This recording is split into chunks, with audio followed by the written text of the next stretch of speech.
This is exactly right. When a charming neurosurgeon rode into Frontier Town selling a persona of confidence and care, patients trusted him. He wore cowboy boots in the operating room and became sought after by patients. He promised to heal them. Instead, he left a trail of broken bodies. This is a story of greed, betrayal, and a fight for justice. Listen to Dr. Death, the Cowboy, wherever you get your podcasts, or binge the entire series right now, only with Audible. Goodbye.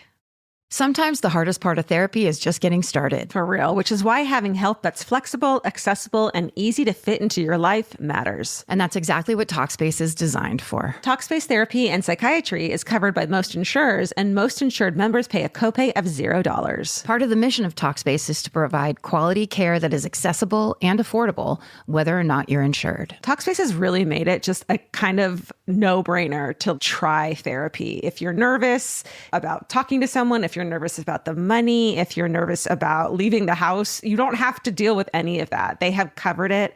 And for me, like, that is best way to get into therapy. Take all the what ifs out. You know you got to do it. You know you do. As a listener of this podcast, you'll get $80 off of your first month with Talkspace when you go to Talkspace.com/MFM and enter promo code SPACE80. That's SPACE80. To match with a licensed therapist today, go to Talkspace.com/MFM and enter promo code SPACE80. Goodbye.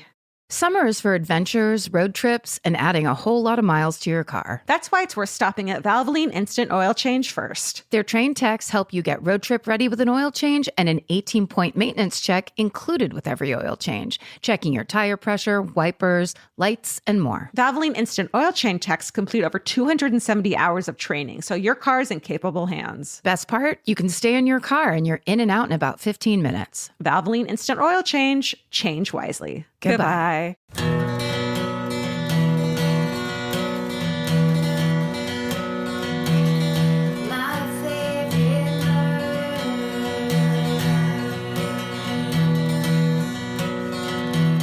Do do do do do do do do.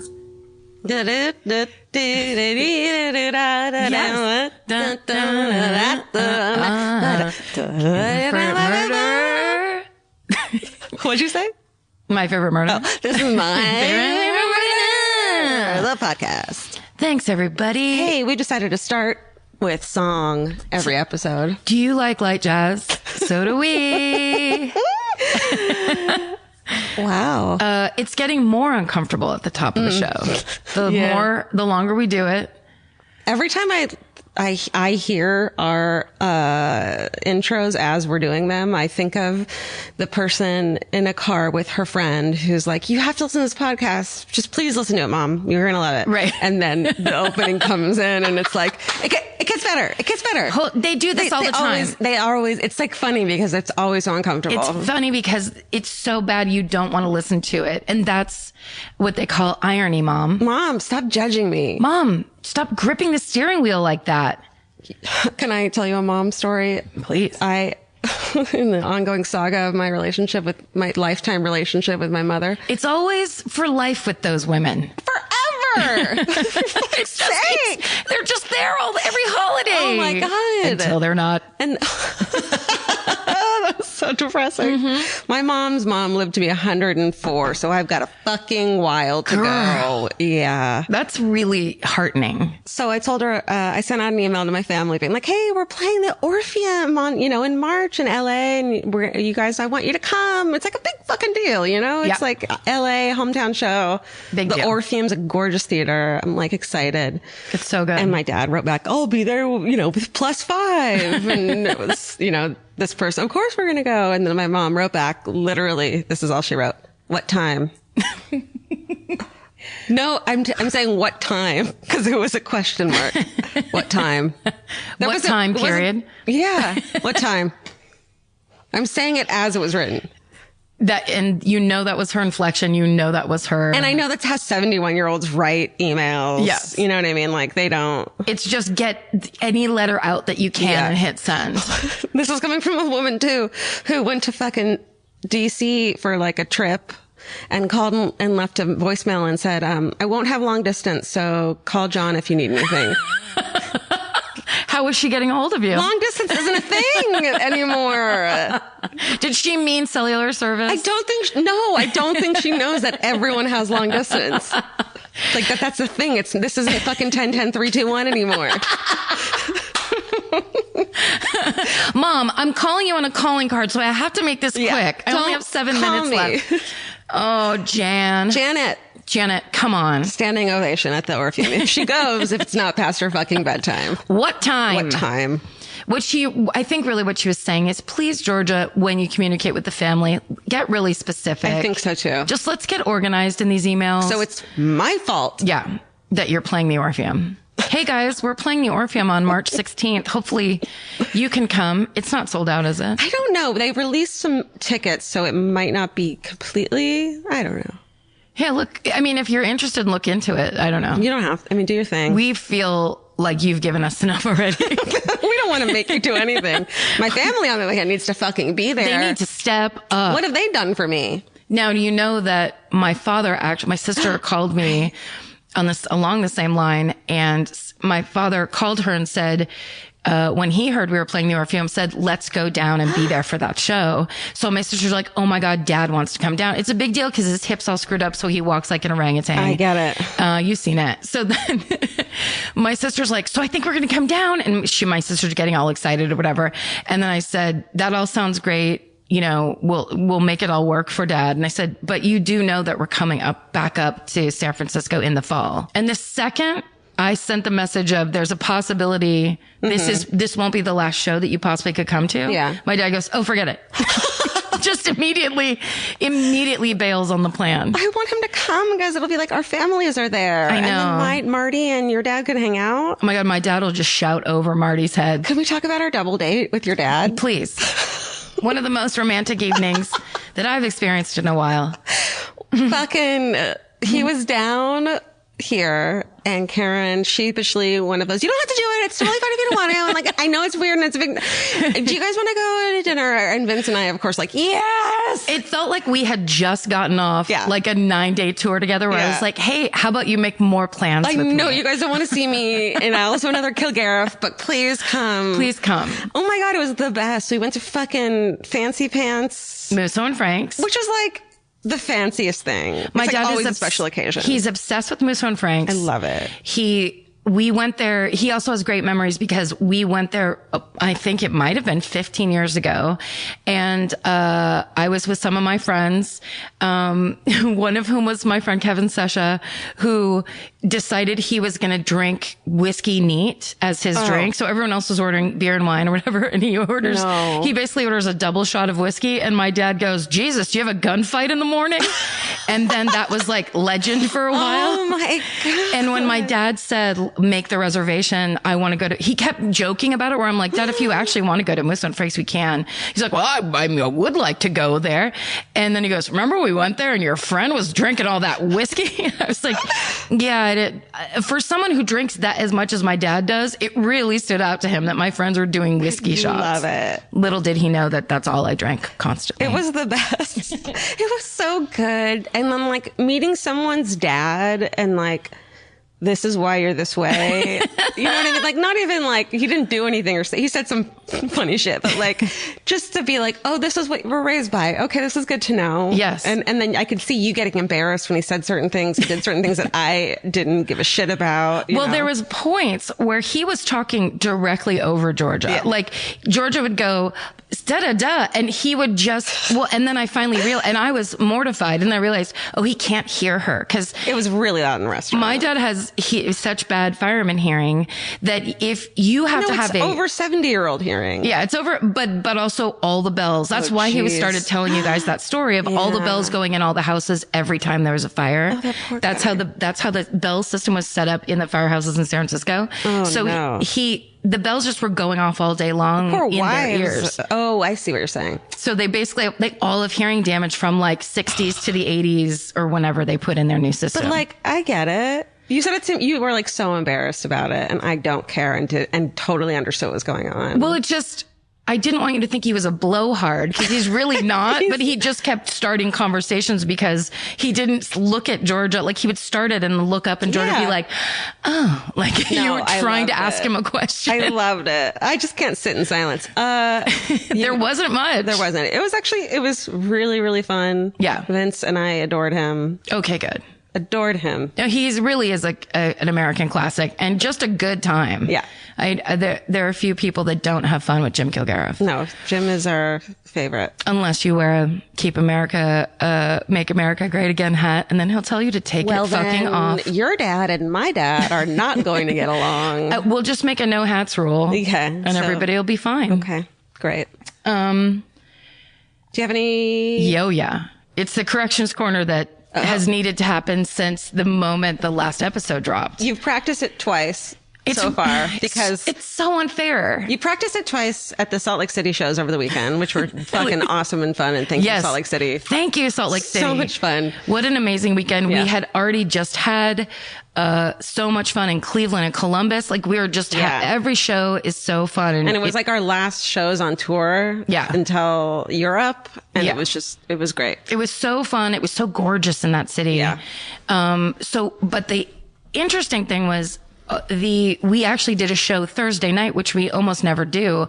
So the episode had dropped that day. So we were real time with the podcast. So weird. So I got to do basically a real time hours later corrections corner explaining that yes, in fact, the reason that Georgia didn't hear about the tree trimmer murder, the Matthew Hoffman guy that had all the leaves in his living room and that creepy story. That had happened in November. And I was like, how did I not hear about this? And I was like, you know why you haven't heard about it? Because it's so fresh off the presses. Well, actually, and in truth, it had happened in 2010, in November of 2010. So I was 8 years off, and that's why you hadn't heard of it. And I actually went and looked at thank God I still had the article on my reading tab. And I opened it up I bet you this is one of those articles that has a current date, but then they're re-quoting. There's some lie I made up to myself. Yeah. Nope, right there. The article was from 2011, reporting back a couple months before. How did that happen? You think one time you put in 2017 on accident and it came? No, it's purely I wanted it to be. Okay. I wanted it to have just happened. We were so excited, this fresh murder. We always do old shit. It's going to be exciting. Yes, and I feel like with the way the Murderino community is, with the way people tell us stuff, the way Twitter is, if there was.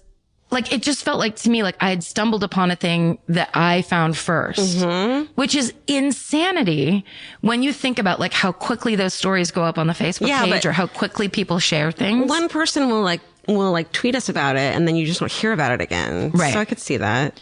I just think I got so obsessed with those leaves that everything else kind of faded out around it. It was pretty fucking great. I mean, it was great. Either way, it was great. It was a fun experience. I'm sorry you had to. I'm done apologizing for it. This is the third and final. I fucking did it live to everybody. We'll never talk about it again. We're taking that episode down.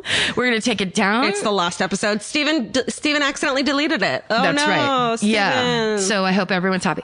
But now, I'll be better at checking dates and, everybody, it was really funny. The people who did post on Twitter were trying to be so tactful and light about it. Yeah. Where it was so I don't want to be this person, but you're a fucking decade off, friend. It was just oh, man. Well, it happens. Can't get it right. I wanted to shout out. Oh God, what am I, a fucking VJ? Yes, you are. I am. Didn't you know?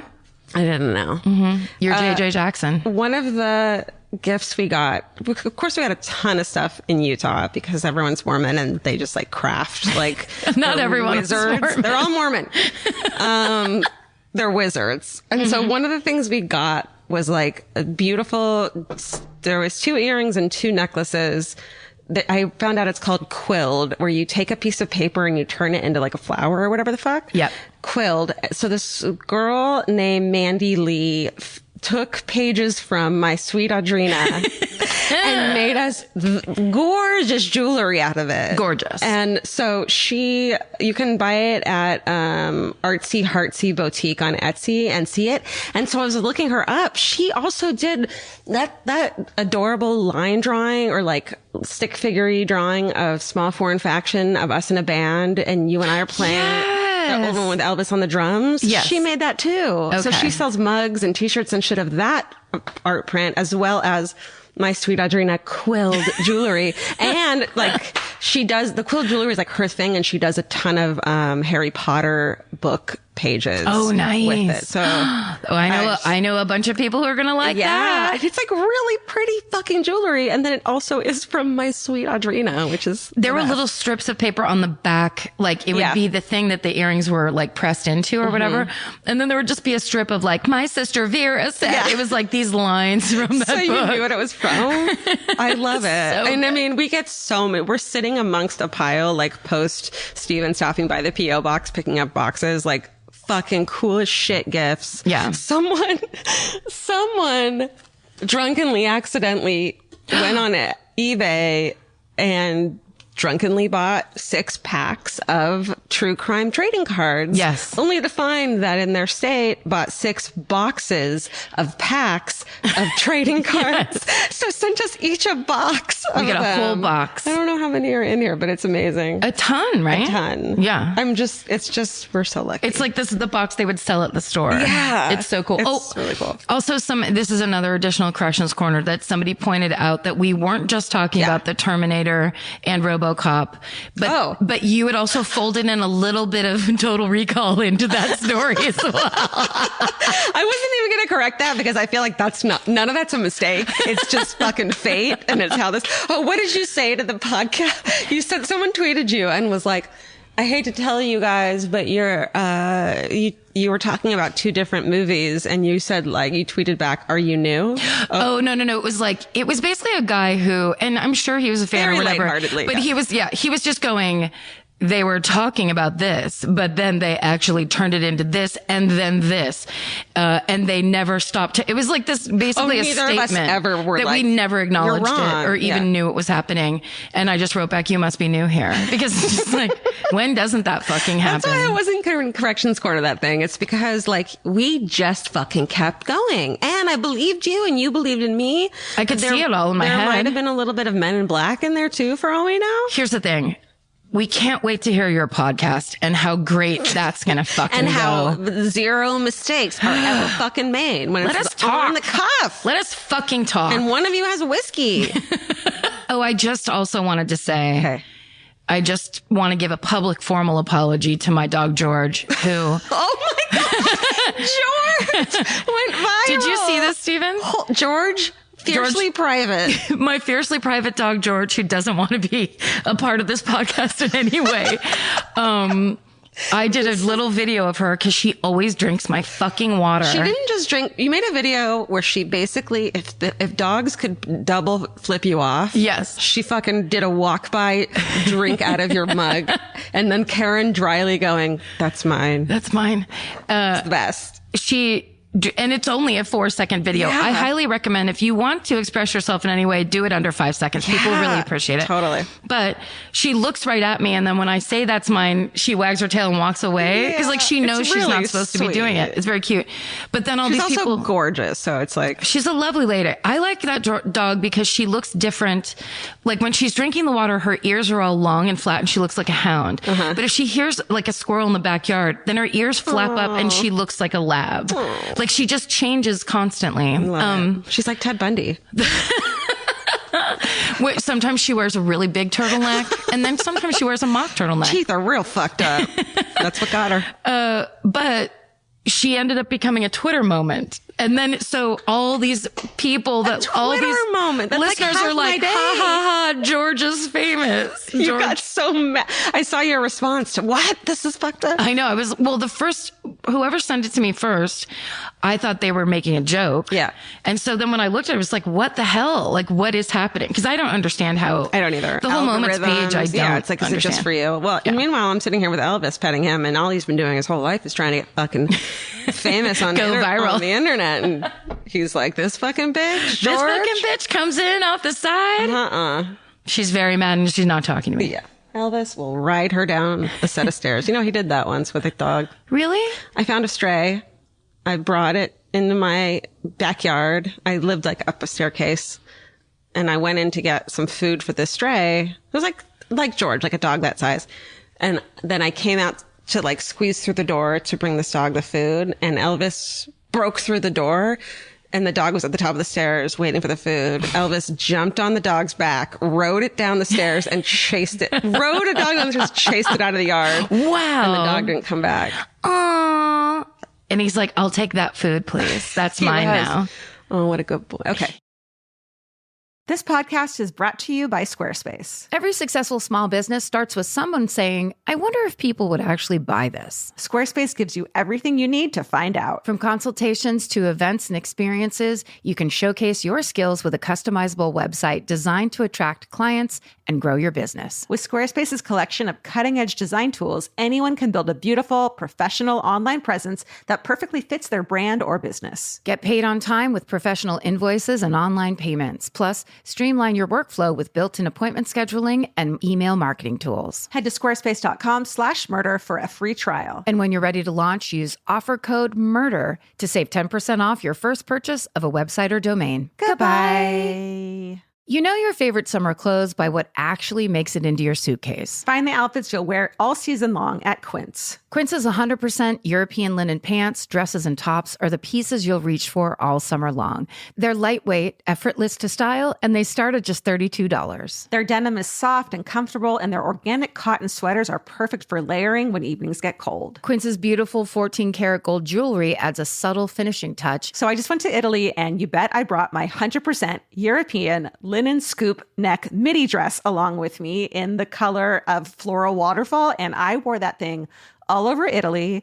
It was like the perfect day to night. It just looked so pretty, and I felt like I looked sophisticated while still being comfortable. Make your summer wardrobe feel easier. Head to quince.com/MFM for free shipping and 365-day returns. Go to QUINCE.com/MFM for free shipping and 365-day returns. Quince.com/MFM. Goodbye. Every piece of furniture you own has a story. Sometimes it's an heirloom, and sometimes it came with the house because it was too heavy to move. If you're ready to start a new chapter with your home decor, there's Article. Article makes it effortless to create a stylish, long-lasting home at an unbeatable price. They take great care in curating their collection, focusing on pieces that stand the test of time. We've talked about Article for a long time. There are pieces in that catalog that are so affordable that are room changers. And if you go through there and there's like a little something you don't even realize you need it until you see how they have stuff set up or what style combinations that they're doing with. They do the boho chic. There's mid-century. It's a little bit modern. It's something new. Like there's so many choices in there, and it's not going to break the bank. As someone who's interested in tons of different styles and time periods, Article covers them all in one place. I love that. I know I've mentioned already how much I love my entryway table, but I swear to God, because the path that it's on, I pass it 4 times a day, and I love it more every time. Article is offering our listeners $50 off your first purchase of $100 or more. To claim, visit article.com/murder, and the discount will be automatically applied at checkout. That's article.com/murder for $50 off your first purchase of $100 or more. Goodbye. Who's first? Might Is it me? Yeah, it's you. Yes. Drinking. I love going first. Drink if you're first. Drink if you're first. Drink if you're wearing a house dress. Abso-fucking-lute. You know what? I left my favorite house dress in Cleveland. You did? How? I just left it on. There was a bath, and I left it near the bath. Oh, that I'm sucks. so sad. So this is my replacement. Is it the magenta one? The one I loved so much, like a vintage kimono. Yeah, that was a good very one. culturally, what's it called? Appropriating, but Well, you know what it is? You shouldn't have worn the kabuki makeup. That was what bothered me the most about it. as it should. Okay, so this is This is something I found, or rediscovered, I should say, from one of the articles of like, I just found like the 10 weirdest unsolved mysteries segments. Okay, are you doing the thing where now you're Googling like bizarre murder? Yes, okay. There's not a lot of good YouTube videos, but there's a lot of YouTube videos of those like the top 5, whatever. Yes. And for some reason people use voiceover, like computer voices. Yes. But you can find a lot of interesting stuff there. And so this is one of them that I had forgotten about, but I know I saw when I was a kid. It's creepy as fuck. Here we go. Okay. On June 8th, 1989, sidebar, my 9th birthday. Oh. Whatever. In the Vancouver, British Columbia suburb of Richmond, the body of 44-year-old nurse Cindy James was found in the yard of an abandoned house. Oh, I forgot to say that this is about the death of Cindy James. Okay. Cindy had been drugged and strangled, and her hands and feet had been tied behind her back. Her feet had been tied behind her back. Well, if she's hogtied. Yeah. Ugh. She wasn't. Oh. But the police weren't sure if Cindy's death was an accident or if a murder or if she had committed suicide. What? By tying her hands. Okay. Yes, exactly. Okay. All right. So let's get into it. All right. Okay. Cindy Jones, who, if she were to be played in a, recreation of fucking Unsolved Of Mysteries. this story, yep. Or would be played by Vanna White. Oh. 1980s Vanna White. So just like everybody's 80s ideal blonde. Beautiful blonde, vivacious, bright woman. She's a 19-year-old nursing student when she meets, at the hospital at Vancouver General Hospital. She meets Dr. Roy Makepeace. Sounds fake, right? Mm-hmm. He's a psychiatrist and he's 18 years older than her and married with 2 kids, but they fall in love. Oh. So 19-year-old Cindy falls in love with him. And sorry, he's 28? How He's old? 18 years older than her. Oh, 18 years. So it's 18 plus 19. I mean, 41. I'm truly the last person you should have asked that question. Is that right, to. Stephen? No. Edit that out. Oh, 41. Nobody here knows numbers. It's 37. It's 37. 37. Okay. Go to college, kids. Oh, sorry. Can I quickly sidebar? Always. There's somebody that tweeted and was like, anytime Karen wants to name something boring, she calls them an accountant. And it's like the third accountant we've heard from that's like, we're really not as boring as you say we are. And I feel really bad. I apologize to that person who tweeted. And What's going to be the next one then? It has to be something else. I'll think about it and it'll be something maybe jokier, more lighthearted, and the one that'll hurt people's feelings less. But they'll still be mad at you, whoever those people are. Well, Communications majors. How about Amish? The Amish. That's boring. Okay. But they can't contact me. What about candle makers? You're right. Good. Yes. That's a hobby. Okay. Fucking it's tidal wave of candle maker emails. I make a good living. Fuck you. I have insurance. Oh my God. I have insurance. Okay. Here we are. Yes. They fall in love with each other. Within 4 days of Roy's divorce, he and Cindy are married. 4 days? So 19-year-old Cindy and 37-year-old Roy are married. Okay. Which is like, okay, so I'm 37. If I were boning a fucking 19-year-old, you'd be like, what are you doing? Right? Yeah, that is too young. Too young. And also... But it's also the 80s, He's having a midlife crisis, obviously. Yeah. His wife and 2 kids are like, I'm sorry, what? Yeah. Okay. He's a doctor, you say? He's a psychiatrist. Okay.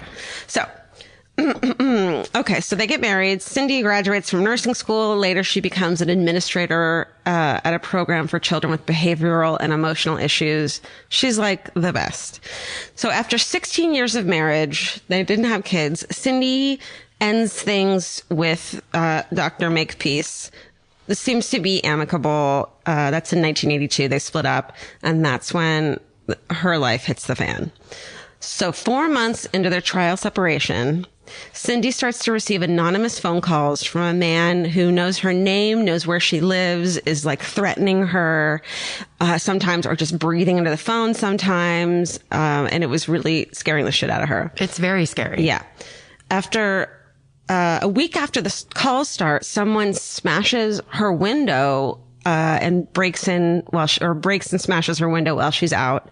And later that same week, an intruder somehow has a key to her house, gets into the house, and stabs her pillow over a dozen times. Fuck. Which is like, shit, man.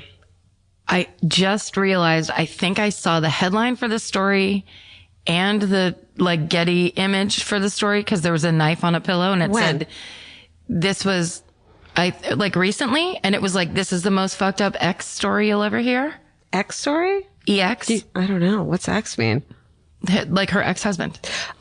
I was like, is that MK Ultra? I don't know about. X stands for a word I don't want to say. I get it. I'm wrong. I'm wrong. Yes. No, you might be right. Okay. But you're not. Okay, good. But it could be. Got it. Is it? We don't know. We certainly don't know, and we're not going to say right now. Is it? It might be an unsolved mystery. We don't know. Shit. Context clues. You've said it 4 times. Yeah, but that show has been on, like, this was from like the fucking 80s. So like, right. Or 90s, from the 90s. Okay. Blah, blah, blah, blah. 16 years of marriage. They break up. Shit hits the fan. Threatening, stabs her pillow. Okay. Bizarre notes written in kidnapping font, aka My Favorite Murder. That's logo font. Yes. Begin to appear on her doorstep and on her windshield of her car. One card has a picture of a woman who looks like Cindy, aka Vanna White. The woman's eyes have been scratched out, and another time the woman's throat, like there's red ink around her throat. The police investigate but couldn't track anyone, and the phone calls she were getting were too short to be traced, so they can't figure out who's doing this. Maybe somebody who knows how tracing calls works, though. Ding dong. Great idea. Thank you. Other things happen, like her porch lights are smashed, her phone lines get cut. All these things keep fucking happening. She freaks out. She decides to move. And on January 27th, 1982, the first physical attack occurs. Fuck. Cindy's good friend and neighbor, Agnes Woodcock. Leave it alone. Pause for dramatic effect. Pause for conversation throughout the office. Had agreed to spend the night so Cindy would feel safer. So Agnes gets to Sorry, how old is Agnes? I mean, 72? You'd hope. That's a non-solution. Is this going to become another Bonnie where it's a non-solution? Inviting an Agnes over Yes, come on. Is Agnes a fucking Navy SEAL? Then get her out of there. You don't need company. Yeah. If you feel threatened, get someone that's threatening. I mean, maybe Agnes is a fucking bodybuilder. Perhaps. I'll let you tell me. Let's not cast aspersions. Okay. This ends with Agnes being a bodybuilder. No, it doesn't. That's the big reveal. That big reveal. Okay. Agnes gets there around 9:30 at night. Cindy's not answering the door, so she goes around to go to the back. Oh, no. And she hears moaning. And Agnes finds Cindy on the ground with a black nylon stocking tied around her neck, and there's some scratches on her body. And they also find later a needle mark on her arm. So Cindy tells authorities that she had been taking a load of boxes out to the garage, because she's moving and shit. Yep. And finds that the light was out, but in the dark, someone grabs her from behind. She felt a pinprick on her arm, and she thinks she must have been drugged because that's all she remembers from the incident. And the police are like, this is crazy. We're going to look into it. They look into her ex-husband, right? Like stands for your ex. Remember? Right. He's got an alibi for the time of the attack, and investigators aren't able to find any signs of any attacker at all. And there are never any calls when the police are doing 24-hour surveillance. There's never any attacks when that's happening. They always happen when the police aren't around. And again, the calls are untraceable. So the police are starting to doubt Cindy's stories. Her parents thought the attacker clearly is smart enough to fucking not come the fuck around when there's surveillance. Yeah. Her friends and family try to convince her to move into actually like an apartment building where there's more people around, maybe to get a vicious dog or something. But she's like, I'm not fucking letting this take over my life. No. And they also worried because she had a small dog that she loved, and she would take the dog out for walks at like 3 a.m. and wouldn't stop doing that. And they were like, we're freaking out about it, but they thought it was weird that she wouldn't stop doing that. Yeah, you have to adjust a little bit if you are being threatened in some way. Right. That whole thing of, I'm going to live my life exactly the way, that's not, yeah. Unfortunately. But she does move into a new house. She paints her car, and she changes her last name, and that's how she becomes Cindy James. So she also hires a private investigator named Ozzie Caban. Ozzy Caban, which is like the best private investigator name ever. It's pretty OZZY, like I.E. Osborne, I.E. Like Davis. Okay. He says that she would be evasive at times and was withholding information from him and police. But he did believe everything she was saying. He did think that she had a stalker and an attacker. Her mother thought that because she was being evasive because she was threatened and feared for her family's life. And that's why that was happening. Her private investigator installed security lights around her house and gave her a two-way radio and a panic button just in case. Oh, that's good. Yeah. So one night, Ozzy hears strange sounds coming from the radio and rushes to Cindy's house. He finds Cindy lying unconscious in the hallway. He has to like break down the door. She has a paring knife through her hand and also like a note in it. So like they paring knifed through her note in a hand. You know what I'm saying? Yes. Like stuck through to the ground? I don't know how deep. I don't know what. Or like wherever she was, though. Yeah, she was like lying unconscious, and then they put a note and a paring knife in her hand. The note said, "You are dead, bitch." Fuck. All she remembered from that attack was that a needle was put into her arm. And also she seemed to remember that it was more than one person. Like there might have been 2 or 3 assailants at the time. Like a couple of the attacks. No fingerprints are found. There's no clues. There's no leads. Aside from Cindy's injuries, there's no evidence anyone else had been in the house. So investigators are frustrated with Cindy and they are like, this chick is fucking doing this on her own. They think she's staging all of this. So hoping to convince investigators to take her more seriously, Cindy's like, give me a fucking polygraph. She fails the polygraph twice. Oh, no.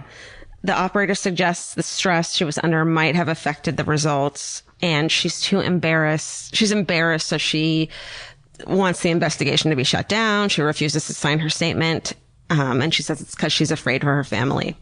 Then, December 11th, 1985, a cyclist finds Cindy lying in a ditch 6 miles from her home.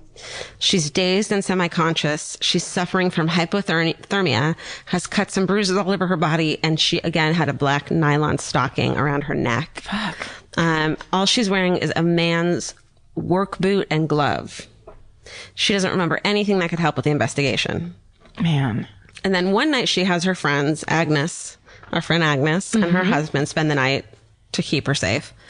Her husband's there. All right. But he's tiny. But he's pocket sized. Little baby. They are all woken up in the middle of the night because the basement of the house is on fucking fire. No. Yeah.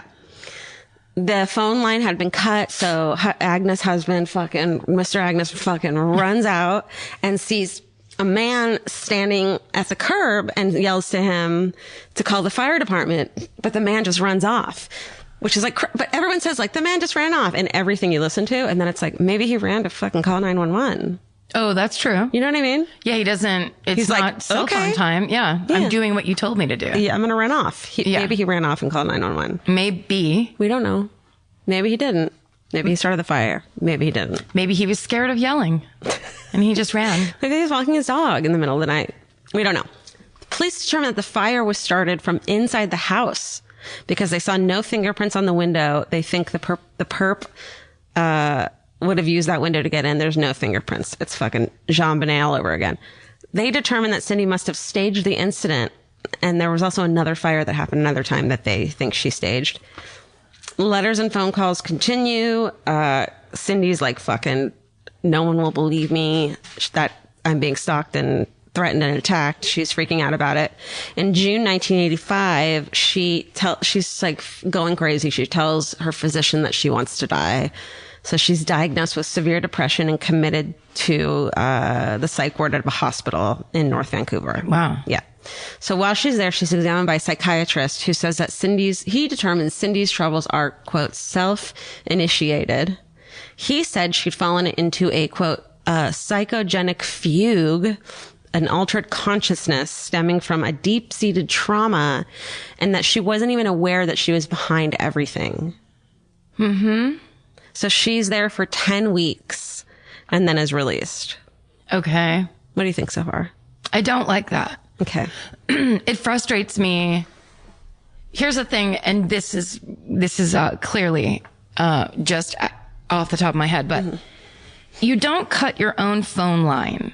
You don't stab your own hand. Yeah. Like there are people who do things like this all the time, and they do it in a way like the idea that you would be going past the point of normal, like, I'm trying to swindle people. But like, I think personally, psychopaths or people that try to manipulate a bunch of people at once by like, oh, my life is in terror, will not harm themselves to do that, or will like not, you know what I mean? Okay, but devil's advocate, they harm their children. Munchausen. Right. Yeah, but that's not them. That's an extension of them. Yeah, I mean, there is Munchausen. Their too. hand does not get stabbed. Yeah. Well, and also Munchausen's would be an additional kind of issue. But this is that thing of like, if they're trying to say, like, cause what would the point of that be? Getting the attention of the police? Like she wants police attention? I don't know. Or emergency attention or something? What would the point of strangling yourself with a nylon be and wake up in the ditch with hypothermia? Like what is she getting? What would the benefit be? Yeah. That's a good question. I couldn't be furrowing my brow further in total confusion and what the fuck. Okay, let's keep going because it gets fucking weirder. Oh. Boop, boop, bop. No one did that. Okay. Hold on. Okay. She gets out after 10 weeks. Then on October 26th, 1988, she's attacked for the 5th time. Fuck. An RCMP officer, Mounted Police. Royal Canadian Mounted Police officer discovered her unconscious in her car, nude from the waist down. Her hands are tied behind her back, and she's squeezing the panic button of her silent alarm. There's duct tape over her mouth. There's bruising and swelling over one of her eyes, and she has a black nylon stocking tied around her neck again. She's rushed to the hospital, but no one else's fingerprints are at the scene. They bring in a fucking police dog. There's no scent to pick up at all. There's no indication that anyone else was present. Okay. She finally tells police that her tormentor is her ex-husband, Roy Makepeace. They encourage her. They want her to phone him and confront him and tape the conversation. Roy denies any involvement during the conversation. And in fact, he gave the police a recording from his own answering machine that contained a death threat. You want to hear it? Yeah. Okay. Wait. Okay. Yes. What? Do you want to? Yes. Okay. Mm. What? No, I do. Okay.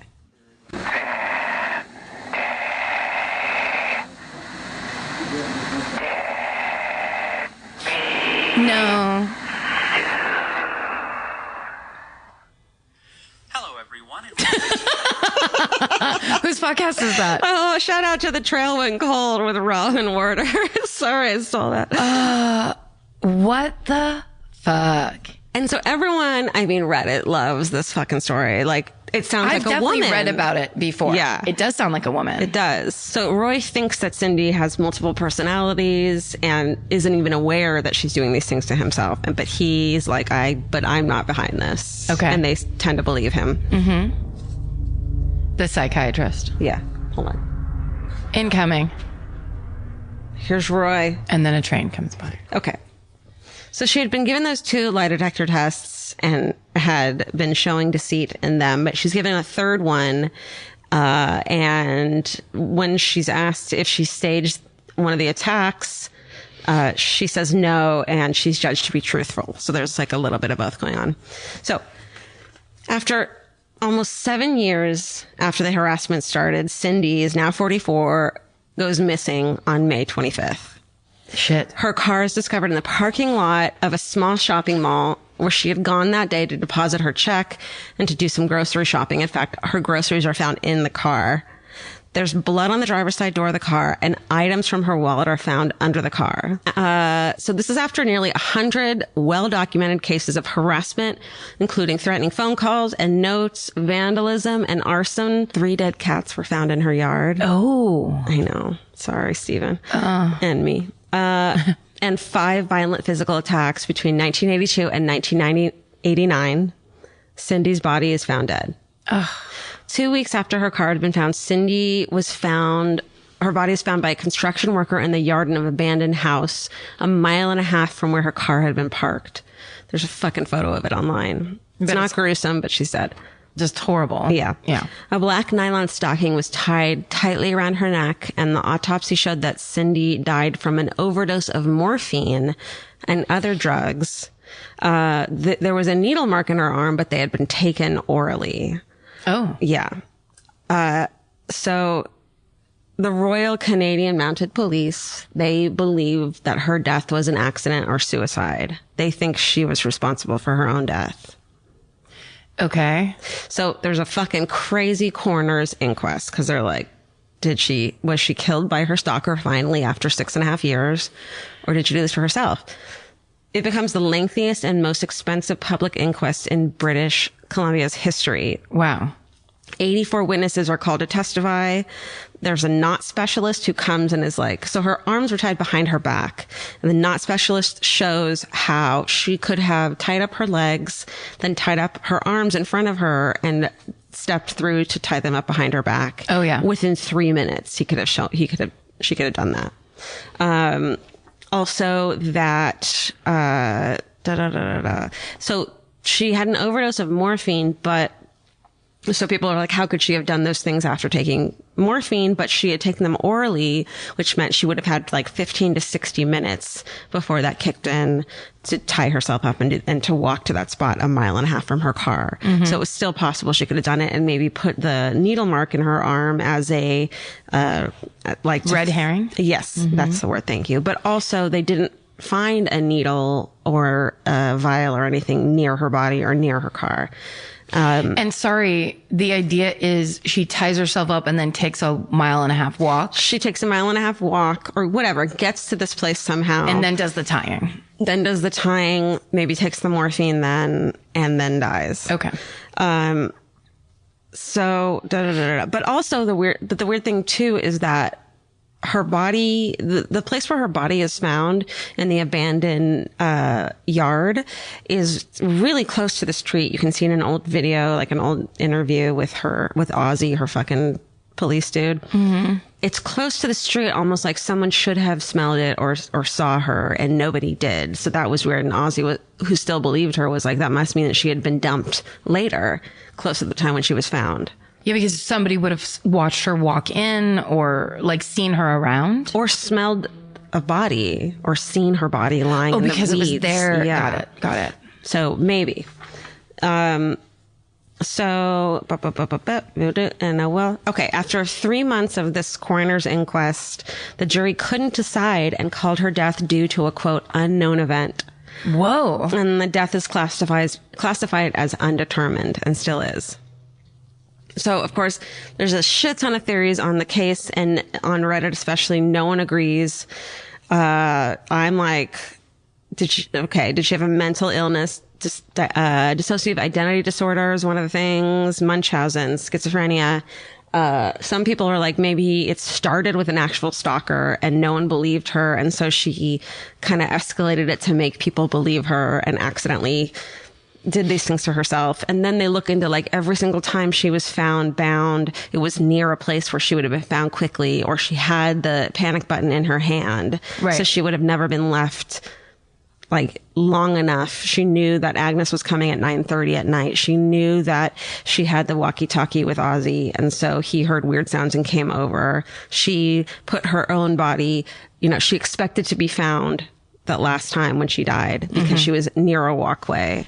Oh, it's just that no one actually found her. No one actually found. You know what I mean? It's like, this is one of those cases where there's so many reasons behind both of the answers. Either she did it herself or there was an actual murderer and stalker. And there's, and even when I was writing this, and everyone has their own fucking opinion, even when I was writing this, I found myself leaving shit out because I thought she did it to herself. Mm-hmm. So I found myself leaving stuff out that didn't support it. And I made myself put it back in because it's not fair. Yeah. So it's really easy to do. Sure. Well, and also you just want to make sense of it. Yeah. To me, I'm like, obviously this, but it's not obvious. Also, I feel like she would have had, and maybe no one's talking about this part because it would be so disrespectful of the dead. Did she have any signs of any mental illness before this stalking thing started? Because if not, if she was just regular pants and going about her day and handling things, then that idea, it is so easy to call somebody crazy and be like, oh, this is a thing. Oh, I can write this off because it's something she's just doing it to herself. Yeah. Which is like, but what, like what for? Well, that's a great question. And what's frustrating too about this case, which probably makes it so interesting too, is that you really only have these facts of of what happened to her after her divorce. So we don't know. I couldn't find anything about her before she met her husband. Right. So it's hard to tell. The psychiatrist that she went to when she got committed said that it's from past trauma. Right. So who the fuck knows what that means?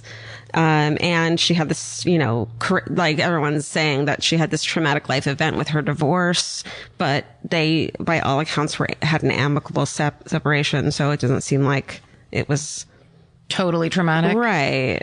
Well, and also one of the things that psychiatrist said, it sounded like, was something along the lines of possible multiple personality, which they've proven isn't a real thing. Right. So there's those things where like there's a lot of like 1980s old school shit terms. I just think cutting your phone line is such a dramatic thing to do. Why cutting your phone line? It fucks things up. You don't just get your phone turned back on. Yeah. Like you won't have a landline in the 80s for like 2 weeks until they come and fix it. Well, maybe she fucking likes that because then she can't get these calls anymore. I mean, I'm not like, I don't know. But that's dramatic and people have to come to your aid and it is a big deal. And so, but it also isn't harming you. So it's this like, someone cut my phone lines seems like a big deal. It's the same thing as like, I guess nowadays it'd be someone stole my phone, right? Or whatever. Yeah. So all these things are these things that are, I don't know which one it is. And I can't say, so I can see the point of why she would do these things to herself for attention. It makes sense to me. Yeah, the attention part doesn't make sense. Although I'm not denying that's a thing people get. Yeah. Where it's almost like, then the ambulance came and it was so exciting or whatever. But yeah, it just seems like, well, to me, it's so much more likely a woman, especially a woman, if she looked like something like Vanna White in the 80s or 90s, had a stalker and a person who was trying to make her go crazy and torture her. But how did they find no trace of him for 6.5 years? Well, to me, it sounds like, I mean, clearly that the cops discounted her really early and so didn't bother looking for shit. Also, could have been that. Could have been that the stalker was a cop and knew all the inside shit. Well, we got some shit then to talk about. Oh, shit, y'all. All right. Because also that thing when you said the thing about the dogs not getting a scent, but they have to know what they're smelling for to do it in the first place. Right. So yeah, if it's only her smell, they need a sock from the person they suspect. Like they don't just find a scent and run to a person. No, that's very true. I only know that from our friend and someone knows something. I know all about those. You should be dogs. A Royal Canadian Mounted Police. Oh, I will. Okay, so let's talk about a couple of suspects. Mm-hmm. All right. Constable Pat McBride was the first investigator to look into Cindy's claims way back in 1982. He ended up getting involved with her romantically pretty quickly and moved in with her for a brief period. Their relationship ended when he asked her to marry him and she said no. Okay. So he was a fucking cop. And spurned. But he was one of the only police who believed and supported her that she had a stalker. But it's like, of course you're like, no, yeah, I totally believe it, you know? Yes, that's the perfect hiding place. Right. But maybe to his friends, he was like, she's fucking crazy. She's a nut. Yeah. And he was looked into as a suspect and cleared. 4 years after Cindy's death, Pat pleaded guilty to 2 incidents of sexually assaulting women. Uh-oh. And he had been under psychiatric care since 1984 because of a personality disorder. Okay. Which is like, I mean, who isn't? Well, you would hope not all police people and people that are supposed to uphold the law. Right. Jesus H. So he was looked into and cleared, but that's some shit to consider. That's a real swamp. Yes. Uh-huh. Also, here's the fun part. This isn't fun. Here's the part. when Cindy was under hypnosis at one point to try to remember who had attacked her in more details, she had a memory of being on a trip with her ex-husband, Dr. Makepeace, shortly before their divorce. They were with a doctor named James Tyhurst. And she said she witnessed them doing something sinister, including cutting up bodies, like had killed people and were cutting up bodies. She remembered that during hypnosis. So it turns out this fucking dude, Dr. James Tyhurst, look him up, Tyhurst, had been sexually abusing some of his female patients, and he was arrested just 4 months after Cindy's death. And in 1991, he was convicted on 5 counts of sexual and indecent assault and ended up paying one of his victims $500,000 in damages. Holy shit. He was one of those psychiatrists that would do that thing where he would make them sign a fucking master and slave thing to be like, you have daddy issues. Here's how to get past them. Like, you need to let me take over your life. And on some occasions, he would like have them take their shirt off and whip them. He was like a fucking psychopath. Whoa. And he was a psychiatrist. And basically leading these women to believe he was healing them. Part of their process. Yeah. Dark. So here we go. Conspiracy theory time. Because I just finished fucking Wormwood on Netflix, which I highly recommend everyone watches all the way through. It's so good. It's so good. Okay. So I totally believe this part. Dr. Tyhurst worked with the CIA in the 1950s in experiments involving brainwashing, including he worked on a project called Project Artichoke, which turned into MK Ultra. Oh, Jesus. MK Ultra started as Project Artichoke. So for everyone who doesn't know, the project studied hypnosis, forced morphine addiction. What? She died from a fucking morphine overdose. That's right, she did. Did I say morphine? Yes, you did. And they also studied the subsequent forced withdrawal of morphine and the use of chemicals, including LSD, to produce amnesia and other vulnerable states in subjects. Fucking A. Go watch Wormwood if you think that that's bullshit. Right fucking now. Georgia will fight you. I will fight you. I just want to be in the meeting where people are like, look, we're doing some pretty great sinister shit. We're dosing everyone with acid. We're making people pretend to commit suicide. We cannot call ourselves Project Artichoke anymore. It doesn't suit us. It doesn't suit the project. And then one guy goes, what about the layers? You peel one artichoke leaf off. And they're like, Stanley, you've had your time at the table. Now we're talking about the future. MK Ultra or bust. And they're like, that sounds creepy. All I want is for future fucking true crime podcasts to have a cool name and not laugh at Project Artichoke. That's right. MK Ultra it is. But now... So I want a Project Artichoke. That's my own. That's our new fucking business venture. Project also happens to be Elvis's favorite food, artichokes. It's a fucking full circle. So did she witness her husband and they broke up pretty quickly after and Dr. Tyburn fucking doing some sinister shit. And Dr. Tyburn is like, well, I'm going to fucking mind control the shit out of her for 6.5 years. So no one believes what she's saying. And we make her seem like a totally crazy woman that would do this thing voluntarily to get attention. Therefore, she has no credibility with her family, with her friends. Do we call it fucking Constable Pat McBride and give him $10,000 to be in on it? This goes all the way to the middle of the artichoke. Oh no. Dip this shit in garlic butter and put it to fucking bed. God. So either way, if she was doing it herself, which I believe 60%, she didn't know she was doing it. It's horrible and sad. So you think it was a puppet master situation where she wasn't doing it because of a psychotic break or some kind of thing. It was because of that. No, I think she had some severe mental illness that dissociative identity. I don't know what, I don't know what. And listen, everyone knows I'm not fucking saying that people who have mental illness are fucking crazy because I have mom. Welcome. Welcome to my life. But it does seem like there's a lot of everything that happened can be reasoned that she was doing these things to herself and didn't know about it. And if that's true, how sad is it that she had to live through that? of her own mental horrifying. illness. If it's fucking not true and there was someone doing these things to her and no one believed her and thought she was crazy, how fucking sad is that? Every direction. It's an insane case, and I don't think we'll ever know because, you know, there's not enough. Especially if you start to link it to the CIA or MK Ultra, something that you can, these days it feels more and more like, oh yeah, that's possible. Yeah. Oh yeah, some Well, they did this dark shit, man. Like, they really did. They really did it. Have I mentioned Wormwood?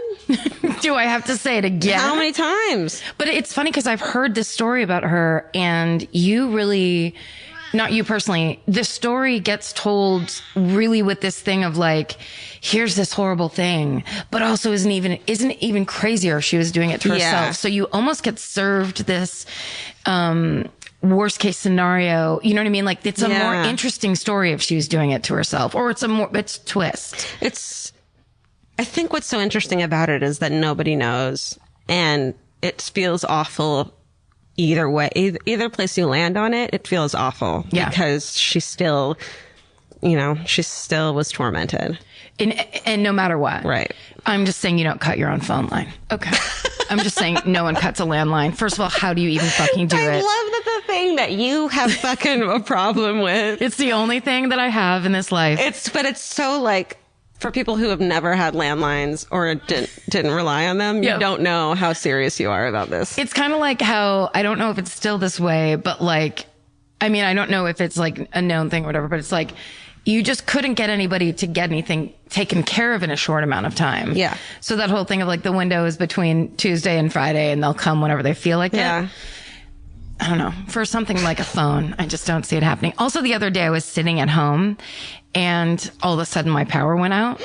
And of course, the first thing I think is I didn't pay my bill. Everyone thinks that. But then it came back on and then it went off again. And it was like 3:00 in the afternoon. I was just laying there watching TV. I was like scared, like white hot scared, because I'm like, someone's outside turning my power off. Oh my God. And or the bomb dropped finally. Yeah. I took it more of a one-on-one. I was going to have to like get into a knife fight with somebody, but this just shows what the things we're scared about. Yes. And they're always with us. And they're always there. And Xanax doesn't help. Well, it'll still happen and you just don't register anything. Well, there's so many nuances to this case too. And I urge people to go to fucking Reddit and the unexplained, message boards and just look up everyone's theories, because it's so interesting. Yeah, everyone has these theories, and then and every comment is fucking but and they're all right. It's just it seems like it could truly be. It could go any direction. Like people answered the phone when they were at her house with her standing there, and no one was on the line. Yeah. But no one ever answered the phone and there was someone talking on the line. You know what I mean? It's like that kind of thing. Yeah. Also, I really fucking hated that phone call. Like, I thought you would. That's why I played it. Somebody standing there trying to be threatening. It's like, it's not the voice or whatever. It's the idea that a person is on the other line thinking to do that to someone. Who's trying to scare the shit out of you. Yeah. It's just so fucking weird. Soon phones won't exist. That's the dream. Talking to anyone won't exist. Just it'll all be podcasts. Text me like 2 emojis. Get the idea across. If you want to tell me anything, make a podcast. Podcast about it. Send me the podcast. If it gets under top 10 in iTunes, I'll listen to what you have to say. Nice. To me. Okay. Mom. Yeah, that's good. Mom, what time? You want to know what time? What time? Make a podcast about it. Tell me in a podcast. So that's the story of Cindy James and her death. Wow, that's fascinating. I definitely have heard of it before, but I didn't know her by name. While the world watches the stars at the FIFA World Cup this summer, Hyundai has its eyes on the next generation of talent. The future soccer stars who are already turning heads at age 14. Making plays that end up on everyone's feed, scoring from angles that don't make sense, rewriting record books that barely had time to gather dust. Because Next doesn't wait for an invitation, and Hyundai doesn't either. Hyundai has always moved the future within reach. Hyundai did it by making advanced safety standard on every vehicle. Hyundai did it by engineering EVs with ultra-fast charging capability. And Hyundai continues doing it every day. From robotics that change how people live to young athletes changing the game, the future isn't some far-off concept. It's already here. Next starts now. Hyundai, an official partner of FIFA. Goodbye.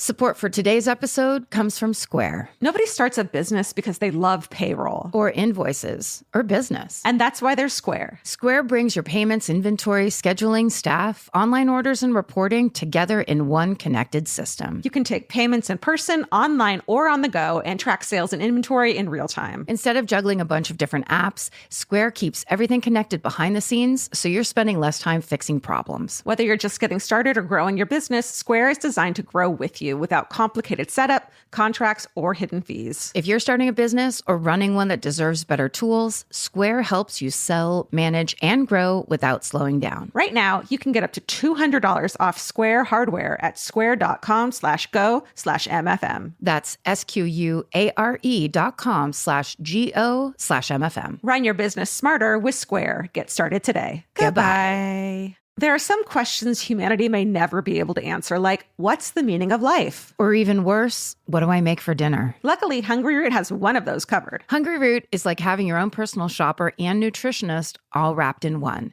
They'll take care of the weekly grocery shopping and recommend groceries and meals tailored to you. Imagine a world where shopping, planning, and cooking food is simple and stress-free. That's a reality with Hungry Root. Once you tell them about your goals and preferences, they fill your cart with personalized recommendations. And those recommendations get smarter as Hungry Root learns more about what you did or didn't like. Most of Hungry Root's recipes can be made in just 15 minutes or less. I complain about dinner and cooking and that kind of stuff constantly. And Hungry Root provides exactly the thing I'm complaining about's solution. Like they make a zesty chicken avocado sweet potato bowl that is exactly what I want at the end of the day, but would never, ever take the time to make. And with Hungry Root, it's just right there. It's waiting for you. For a limited time, get 40% off your first order, plus get a free item in every box for life. Go to hungryroot.com/MFM and use code MFM. That's hungryroot.com/MFM, code MFM to get 40% off your first box and a free item of your choice for life. Goodbye. But it's funny because the way you said that and Unsolved Mysteries style, right? It was on Unsolved Mysteries. My Murder Today is also one that I was like, hey, whatever happened to that story? Love it. Did one of those. Yeah. And also I did, and this I understand I've been leaning on a lot lately, but who fucking cares? It's our fucking podcast. The way I'm trying to find stories is to go on iTunes and then just look under true crime and see what they have, because the ID channel at this point now, they have every water feature style murder. It's like swamp murders and pool murders and fucking shallow puddle. And somehow they're able to turn it into a half an hour show when it's really like the husband killed her. Right. But because in essence, it's so fascinating that you don't need much. So I can't keep up with a lot of those ones. Yeah. But there's a really good one. Water feature. Can we take a minute for the water feature? You know murder? It comes up in the story. That's great. why it was on the top of my head. Love But James Patterson has a new reenactment crime series that I found, I think I stumbled upon. I highly recommend it. What is that? He's at the top. He does this goofy introduction. You know, James Patterson is the novelist, and he has his own commercials where he'll be like, my new book will drive you crazy. He looks like someone's grandpa. So I started watching this because I'm like, I bet this is going to be real cheesy. It is so wonderfully produced and acted and really well written. And they're true crimes. They're it's not fictionalized. Is it called Waterfall Murders? What water feature? It's called Who Didn't Turn Off the Hose. My dad murdered everybody in the house because you left the hose on Drinking overnight. poison out of a hose. Hot water out of a green garden hose. Wait, okay. What's the show called? James Patterson, Steven's going to tell us in a minute. Out of the corner of my eye, I see him pick up his phone. I love that you did. I love that you tried to avoid it. Because I was like, wait, Karen, tell us. I didn't help you. I just put it into my TiVo, though. So I thought if I started to say James Patterson, the rest would come out. It doesn't do that in real life. No. We don't have TiVos in our brains yet. It doesn't. I'll read it. It's called Murder is Forever. Yeah, and that's really true. I mean, how many times have we told you guys? Whew. But now that James Patterson's saying it. He's right. So he's good. But Great. there was another one I found, and this is what got me to this story. So also we know People Magazine right there, and always has been with the true crime, At the forefront. Like, has been all over JonBenét's death since it happened. That's what they did it. That's what they do. And now they're devoted and they have a dedicated team. So this is the McStay family murder. You're doing it. I'm doing it. I love it. Oh, the McStays. It makes me so crazy because when I saw this was one of the choices, when I was looking at all the choices for the People Magazine Investigates, it was that thing where I went, oh, I remember that. I remember that happening. I remember it being breaking news here in LA. I remember them talking about, oh, if this family of 4 went missing. And then the follow-up reports in like the following, say, month or so, they all led and told this weird story where I started to go, oh, they probably brought it on themselves. Oh, they're escaping something. They did this. They did it to themselves, or they're running away because they're the criminals. Right. Really, that narrative got into like the media pretty strongly. Yeah. And then it made me go, oh, well, then they probably just ran away and they're tax evaders or some weird thing. And then I just never heard anything else about it. So when I saw it come up as that choice, I was like, I bet you that ended way different than I remember. And I need to know what the whole story is. Oh, this one hurts. It's bad. And it's Southern California, of course. So it's Fallbrook, California, which is 100 miles north of San Diego. So it's that weird space between. 100 miles north. Yeah. So, like as you go down towards San Diego and there's like Temecula and whatever, it's right. I think it's right south of Temecula from what I remember. I looked at the map a couple times. But it's basically kind of just, I know I can read maps, Google Maps. Okay. So Joey and Summer McStay are a happily married couple. He designs custom made water features. Oh my God. That's why that was in my head. Full fucking circle. Full circle. So basically it's like these really high end, it's kind of an amazing business. And people like that are like, they're artists, but then they applied their art to actually make something functional that people need. So it's like water fountains and water features that were all, like waterfalls in the pool that go into the pool because you're rich as fuck and you just need more shit in your house. Yes. Very high end business. It reminds me of something that would be like now an HGTV show. Totally. The McStay family water features. They're the specialists that those weird Las Vegas rent brothers bring in. The property brothers? The rent brothers. The rental brother. They're a little bit more low down than the property brothers. Property brothers are about buying. The property brothers were like, we're not going to fucking Las Vegas, dude. That's right. Yeah. The rent brothers are like, yeah, if you have a part-time job and you love beer, we're your guys. Yeah. Las Vegas is where to go. All right. So, that's what Joey does for a living. A really fancy, great business that he started himself and that just is doing better and better. And so they just bought this really nice house in, Fallbrook.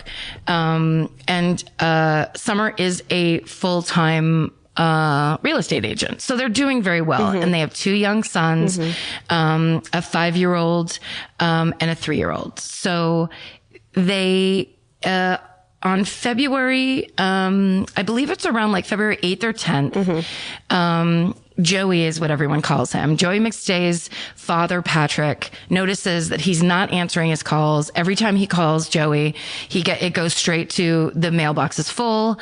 He cannot get a hold of him. And he finally calls his other son, Michael, and says, will you go check on Joey in the house? Cause he's not answering, like what's going on. And then they start getting complaints of people that are looking for, their water features or their orders or say want a question or whatever, and no one's answering. So, and Joey was a really astute businessman. So they knew once they started hearing complaints through emails that like calls weren't being returned, that's when they really started getting worried that something was going on because it's just not like him.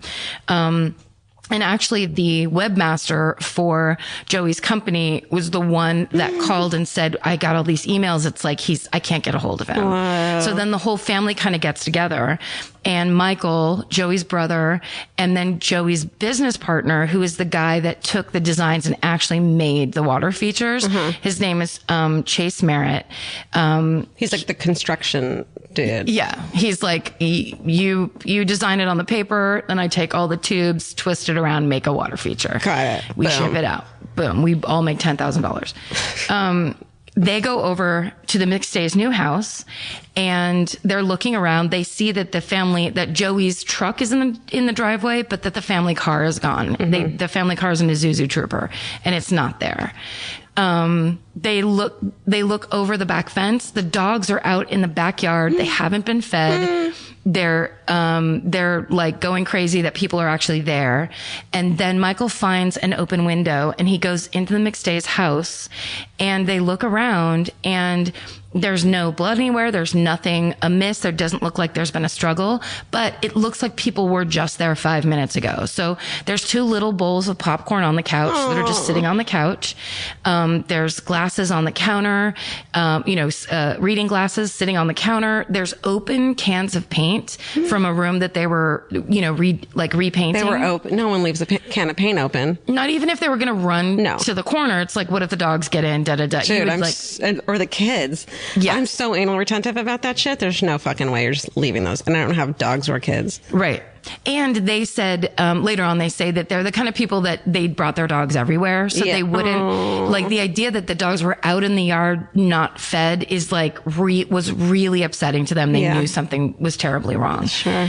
On February 15th, the family reports the entire family missing to the San Diego Sheriff's Department. Because they try to contact him in every way. They look everywhere and they're like, no, this is we need the police to start investigating this. So the police narrow it down to the last anybody heard from them and the last, traceable, phone activity was on February 4th of 2010. And February 15th is when they got a hold of the cops. Yes. Wow. So they, it basically was like, oh, they're so busy, they're just not getting back to us. And then it got to the point where it's like, somebody's got to look into this. So I think, and also February 15th was may have been the official day that it started. So they could have been talking to the cops the second after they went into the house and it looked like everyone had just walked out of the room, which is such a creepy feeling.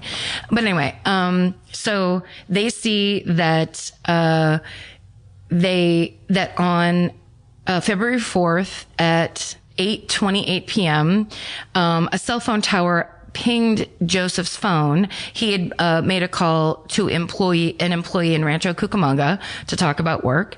And then they find out that their neighbor had a surveillance camera that caught the edge of the McStay's driveway. And so they have video footage of the McStay's Isuzu Trooper backing out of the driveway at 7:47 p.m. on the night of February 4th. Oh my God, I forgot about that part. Yeah, but you can't see. So all you can see are the wheels going down a driveway. You don't even see where the windows are on the car. It doesn't go up high enough. So you can't see who's in the car. Yeah. But you just see that the trooper is leaving the house.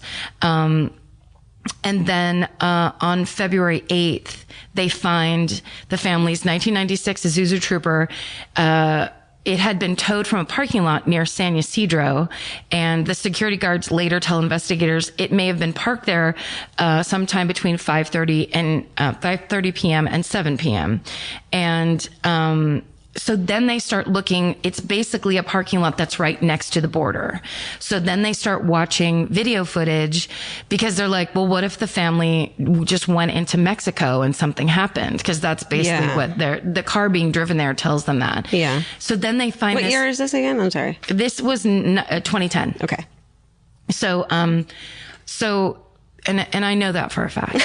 I should have questioned you. I guarantee it. I wrote the year down on every single one of these lines. No, so they start looking at video footage and they think they have found around 8:00 on that night. They think they found, it's like surveillance footage of people walking into Mexico from the California side into Mexico. And it's a family of 4 and it's a guy and a girl and then 2 little children. I back then watched that video over and over and paused it and started it and paused it. And it's just shadows. It's shadows. You can't tell who it is. And it's walking away. So you don't see their faces, but it looks like a husband and a wife and 2 little boys. And it actually is probably. It could be. I mean, they were saying something where it's like both of the little boys had these hats on, like beanies, and which is what those little boys did wear all the time. What do they call them? toques. Toques in Canada? Yeah. Yeah. Or like not in California. Yes. Beanies here, but. Yeah, or, you know, some just kind of a little hat. Yeah. But the thing is, lots of little kids wear Yeah. those. So it's that thing where it's But like. what are the chances of that same night at that same time this happened? They look, you know, it's far away, but it's like she's Age skinny. appropriate, It's yeah. all, they fit the body types, all of it. They do. So then the police find on Summer's computer, looking into like from the beginning of January, searches on, do you need passports to take children across the border into Mexico? And different questions like that about taking kids there. So then they were like, okay, maybe they've been planning some kind of escape. And that's where this part of the narrative comes in. Yeah. And then the father says in the People magazine investigates, the father talks about how Joey, because he was doing so well in business and stuff, he ended up buying land in Belize because he had this retirement plan. He loved surfing and he loved the water. And so he had this land he was going to build like a house on in Belize for when they were done and they just wanted to go down and, you know, live the easy life. Well, and he looked like the Margaritaville dude. Yes, he's very Sammy Hagar. He's guy. like a young Sammy Hagar. She's this like beautiful, like looks like she hang out at the beach all the time. Totally. She has like Cher hair. Yeah, they're both like surfy, chill out looking. The kids are like sweet young things. Those little boys look like the cutest kids. Yeah. And it's just like a very beautiful. It's a very Southern California family. So Southern California. Yeah. Just kind of like and successful. Yeah, doing well because they've worked hard. Yeah. Yeah. So then this idea that then seeding this concept in that they somehow were on the run or they were trying to get away from something or whatever. Then they start theorizing, okay, was the cartel involved in this water feature company where if they were exporting, that somehow they ran into like the wrong element exporting these water features into Mexico or internationally or something where they're just trying to theorize of like, why would you run with your whole family? Or why would you cross over into Tijuana and just disappear? Like what could be happening? Yeah. It's like, I get it. It makes sense that that's one of the things you think about. Sure. Well, and I also think that sometimes those people come up with those theories because they're trying to think, how can this family still be alive? Right. Because the underlying creepiness is you want to go, there's got to be some other thing that's happening Yeah. here. Yeah. On May 13th of 2010. So this is like, February, March, April, 3 months later, they send investigators down to El Rosario, Mexico, because a waiter sees little kid, sees the birthmark and reports it, that he think this is the kid. Cause now their pictures are everywhere and it's missing family. Yeah. There's no, homicide element obviously in the beginning of this. It's like, have you seen case. this family? So it's this, and also it seems like when those pictures of like, have you seen this family? It immediately puts them in that they could be criminals. Yeah. Or there's something questionable about like, well, how does a whole family disappear unless they're doing it on their own? Unless they're... It's not like a husband and wife or one or the other. It's changing their identity or whatever. Yeah. It's like, they obviously... You don't usually run away with a 3-year-old and a 5-year-old. Right. So they sent 7 investigators down to look into this. But nothing came of that. And then the brother, Michael, starts, find the McStay family website. And, it gets a bunch of attention, and they actually they featured the story on America's Most Wanted. Just saying this family has disappeared and nobody knows what's happening. The problem is that the family finds that in their personal bank accounts, they have $100,000. So they're like, why would you escape and leave behind a bunch of money? And it's not touched this whole time. It's just sitting in their bank account. I remember that amount being like if they left $10,000 and didn't touch it, it'd be like, they're, okay, like you're trying to make it seem like you didn't run away, but you left that. Right. $100,000 fucking dollars. Why wouldn't you bring that if you're on the run and you're never coming back? Yeah. It doesn't make sense. It's so much money. Then they also find that Summer had in her email, the family starts going through the email, their personal email, and finds that her abusive ex was a guy named Vic Johansson. She hadn't spoken to him in 5 years. And actually she was like that was the bad relationship she was coming out of when she met Joey. And they were like, and he like turned her life around, and it was suddenly like, I believe in love again type of thing. So they find an email from that guy. They hadn't spoken in 5 years. And the email was, they didn't like the tone of it or the sound of it. So suddenly they're like, where's this guy? Yeah. So they start looking into Vic Johansson, and it turned out in the time that they had broken up, he'd been arrested twice. Once was for threatening to kill his neighbors and claiming that he was a Marine who was trained in like killing people. And so like, I'm coming for you. He was arrested for that. Then the other time, and more recently, he was arrested because he was refused to leave a bar that Joey's store was next to Joey's store. What? And so they were like, and then they find out that Vic Johansson lives in an apartment 2 miles away from Joey and Summer's old apartment.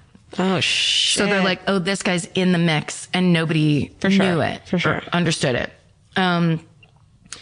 But then Vic knows that he's going to be suspect. And so he calls the police preemptively and says, I understand they're missing. I just want to let you know this is where I was. Yeah. Here's all the people that can prove it. And it all proves out. So he has an alibi that seems to be solid. By August of 2010, the beginning of August of 2010, the family just starts taking all the McStay's stuff out of their house. And then they see that so Joey's company was called Earth Inspired Products. That was the custom made water features. They see that the company is for sale for $1 million, and the CEO listed is Dan Kavanaugh, the webmaster. Shut the fuck up. Who had set up the email when the company first started. I'm not sorry, the website, not the email. I'm so old. So basically, in People Magazine Investigates, they say that Dan Kavanaugh believed that he was one of the main reasons that this water feature company got so successful, because he made sure that anytime you searched custom water features he was like one of those early Google manipulators, so that Earth Inspired Products Inc. would come up first when you were searching for that. And because of that, they got all this business, and he felt like he never got his fair share. And they found old IMs of Joey and Dan like fighting, and Dan saying, you owe me money. And so Joey ended up buying him a BMW to like, as a thank you for all your service, and I'm doing well, and you helped me. So, and Steven, don't get any ideas. Steven, the BMWs are too fast for you. Get your go-kart. Nodding yes. And also they had tracked that he had kept coming to Joe. This webmaster kept coming to Joey and being like, lend me $50, lend me $100, lend me $200. So that, they were like really starting to look at that guy.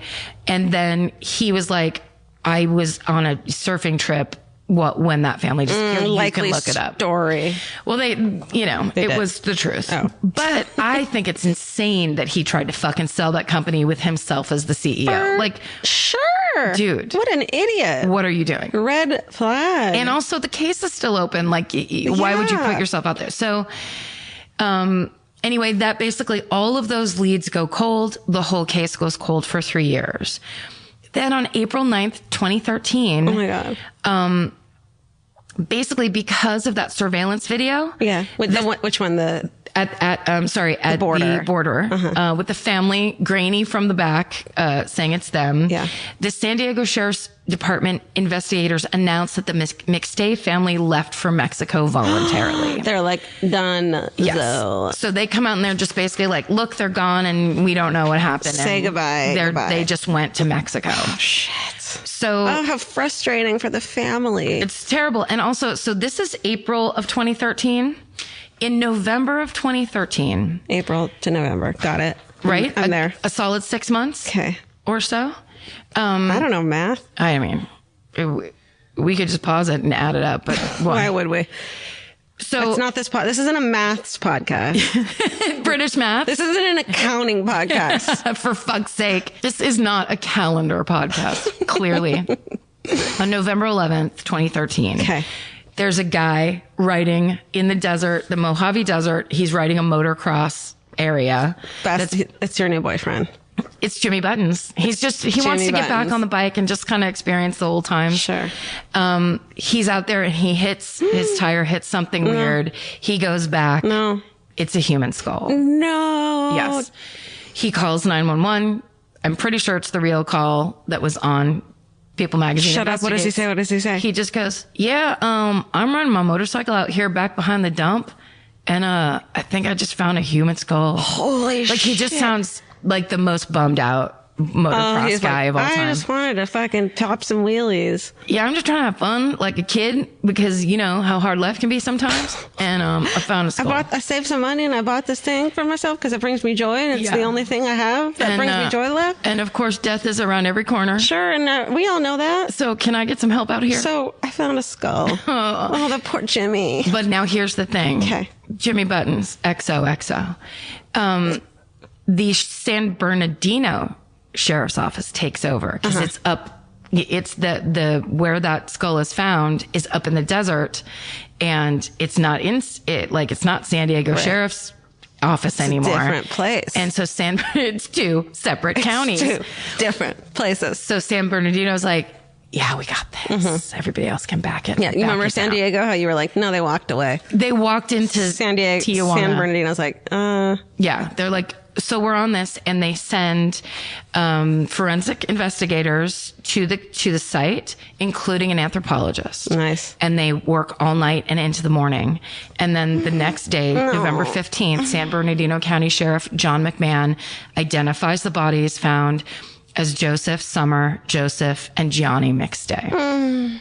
The whole fucking family's been murdered. How did they know it was them when they were digging? Because lots of bones were broken, but they had the dental records, and the dental records identified everybody. But they wouldn't know to check the dental records until they knew what to check them against. Yeah, because there's 2 adult bodies. And 2 children. And 2 child bodies. Oh, God. And 2 separate graves. Oh, so tell me what happened. So awful. Okay, so the family's house has been sold. There's a new family living in the house. So the San Bernardino County Sheriffs want to go back in, but then they're like, but anything that could have been in here that could have possibly been a clue is gone. But the Isuzu trooper is still I guess somehow in police custody. So they go back and they fucking pull every ounce of forensic evidence that they can out of it. And what they find is there is trace evidence of Joey's business partner, Chase Merritt, in the fucking Isuzu trooper. So they start to look into Chase Merritt's, Chase Merritt's merits? And his demerits.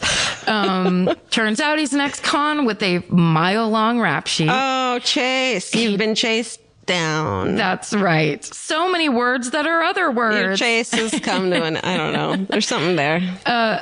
So he had served time for burglary, grand theft, receiving stolen property, and he also had a gambling problem. So as Joey's company was getting more and more successful, he was borrowing larger and larger sums of money from Joey. And by 2010, Chase Merritt owed Joey over $30,000. Holy shit. Yes. And when Summer found out that amount that he owed, she was like, what the fuck are you doing? Like that's too much money to lend somebody, and that's crazy. Yeah. And I think I think Joey was in that position where he had all the success and all this like money and everything was going great. So all the people that came and were like, yeah, well, you owe me because he'd be like, sure, here, how much do you need? And was really generous and just wanted everyone to be like happy like he was.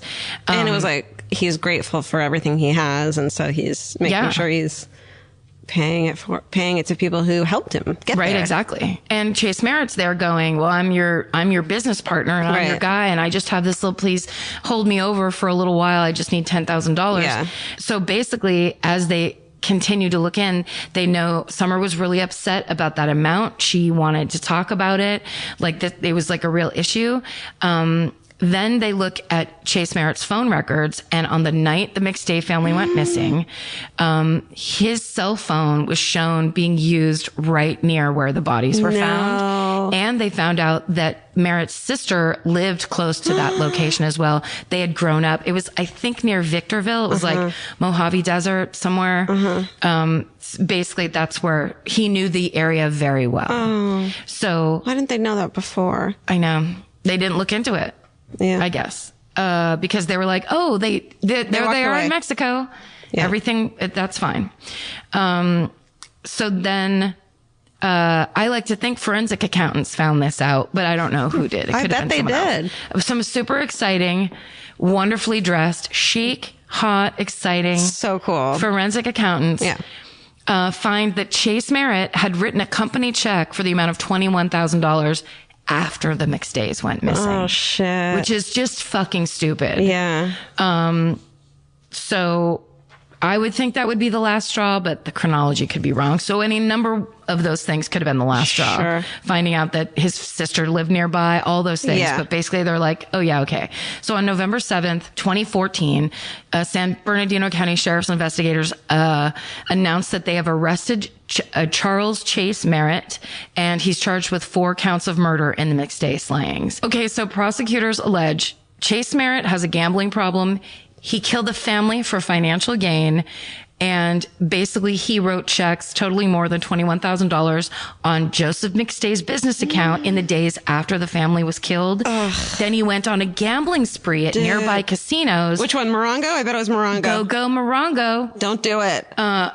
Where, of course, he lost thousands of dollars. Dude, on what? What are they gambling on? Fucking like... Buffalo machine? High stakes buffalo machine. High stakes buffalo and fucking Wheel of Fortune. It's just like that thing of like anything else where you're like, so you couldn't stop playing fucking 21, so you killed 4 people. Including 2 little babies. Like the cutest. Yeah. So what a monster. On January 30th, 2015, Chase Merritt requests to represent himself. Always a good sign. Great idea. You're fucking sane as shit. He said he only had 6 to 8 months to live, that he couldn't afford an attorney, and he had to represent himself. So this, it turns out, is very sad for him. I hate him so much. So the trial is delayed because he keeps on firing these attorneys, and he tries to represent himself, and I'm sure he couldn't do it. February 2016, he had already gone through 5 attorneys. Shit. July 2017, his trial is tentatively set for September 25th, 2017.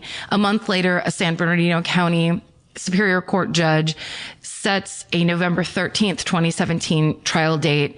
November 13th, 2017, the trial is waived. Wait, that's like a couple months ago. Until February 23rd, the trial starts tomorrow. The trial of Chase Merritt, Shut who your face. fucking killed the McStay family, starts tomorrow, if they don't waive it again. Holy shit. Yeah. Let's go to it.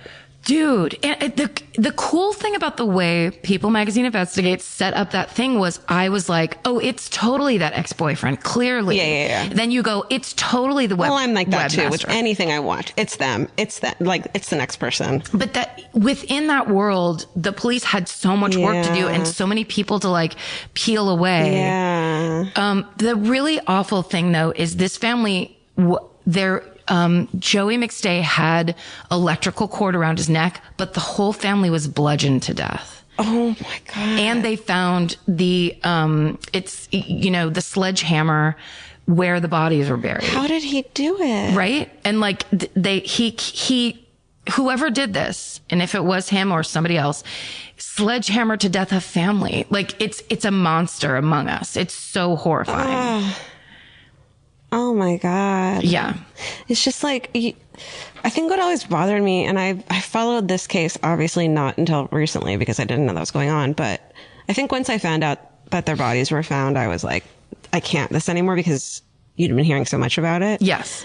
Like I knew what happened. Okay, I'm done. But I've always pictured, their house and the 2 bowls of popcorn, like little kid popcorn on the couch, They had just sat their kids down so they could watch something on TV with some popcorn. And the theory is so that the parents could have a conversation with Chase, with the business partner, to say, hey, this can't happen anymore. We're not doing this anymore. And he fucking lost it. And he was like, oh, we should all go to let's all go out to dinner, or let's all, like, something to get everybody together in the car, because there was, so it happened. It didn't happen in the house because there's no blood. There's nothing. Yeah. They don't. And the defense attorneys in the beginning were trying to say that the prosecution is trying to say that that's the house is where the initial attack took place. And because there's not a drop of blood there, it must be wrong or whatever. Mm-hmm. When obviously because there was no broken glass, there was no doors were broken, there was no forced entry, there was no sign of a struggle. They left of their own accord with the business partner / friend that they thought everything was fine that they with. Trusted. Yes. So they don't know where the murder took place. But I think I think it took place out in the desert. I think he got them into the car and then drove them against their will. Because, yeah, that makes sense. That, like, but then you wonder, like, if the dad had the rope around his neck, because, like, he probably would have fought if this dude, like, brought out a gun and was like, you're coming with me. So he subdued him somehow. Yeah. I mean, because I think it's that thing, and all the people that are suspect, it's all these people that are your good friend, your business partner, the person you talk to every single day. So clearly it's someone couldn't be more on the inside that turned. And the idea that this guy has, like, a rap sheet a mile long, where clearly he doesn't have a huge problem with breaking the law and doing what he needs to do to get his. Right. I don't know. It's fascinating. And also just at the beginning, and that was, years ago, he was like, oh, I only have 6 months to live. Or it's like, sorry, what? Like, he said he had, like, what? Cancer or some shit? At first his lawyers were like, yeah, he's very unwell. And then he fires the lawyers and is like, I'm sick. I'm just going to represent myself. Oh, like, it's just that whole psychopath thing of, like, this is about me and how hard the struggles of my life. Yeah. And nobody else matters or counts. Crazy. So we'll have to keep our eyes peeled and for sure see what happens in that case. Fuck, man. I know. That was good, Karen. Thank you. Good job. I'm just a messenger. You're just a messenger. I don't want to take credit for the worst fucking story of all time. You don't want to take credit for People Magazine investigates, but I will, because, man, that's a good show. Shit. Well. Ooh, that's creepy. I also printed up a picture of the leaves. That was what I was trying to print last week, or the week we did that. Oh, no. It's just reminding you about 2010. Never forget about 2010. Well, shit. Thank you for sharing that with me. Of course. Do you have to wrap up the show, do you have some kind of a hooray? I do have one. Okay. You go first. Mine's stupid. I'll go first. Okay. The other night I couldn't sleep. I was laying in bed thinking about the hometown murders and how crazy they've become. And I thought of another one that I want people to send in. So this is just a random, I want to hear this now. Okay. Okay. This is my hooray. Great. I want people to send me, not me. I want people to send us at myfavoritemurder@gmail.com stories of how they found out after, like, Grandpa died, we went through the fucking basement. Yes. And that's how we learned. So there's this article in Vice that I recently reread called My Grandmother the Poisoner by John Reed that I say everyone needs to read, but, like, one of those, we realized my grandma might be poisoning all of us, but we just acted like it was normal and, like, don't eat grandma's food. But it's a really great article. What the fuck? Yeah. So it's one of those what the fucks. How did we not know? We found out this after. I want those. Those are our new hometowns that I want. Please. Right? And if anything involves an attic. We were going through a thing and we found out. Yes. ... And a trunk, microfiche, whatever it is. Anything. Bottom drawers. Yeah. Even if it's like, and it doesn't have to be like murder. I'm just talking about, like, weird shit. Like, we didn't realize this about my mom until, or whatever the fuck. Yes. Yeah. That's great. I love that. That's a great idea. Okay. I was going to say my hooray for this week is these fucking kids from that high school in Florida who are standing up and fucking taking the mic away from these inept fucking leaders of this country and the rotten, shitty, toxic adults that are so fucking greedy that they don't care about human life anymore, and they are taking it back. I am so proud that the way they're handling themselves.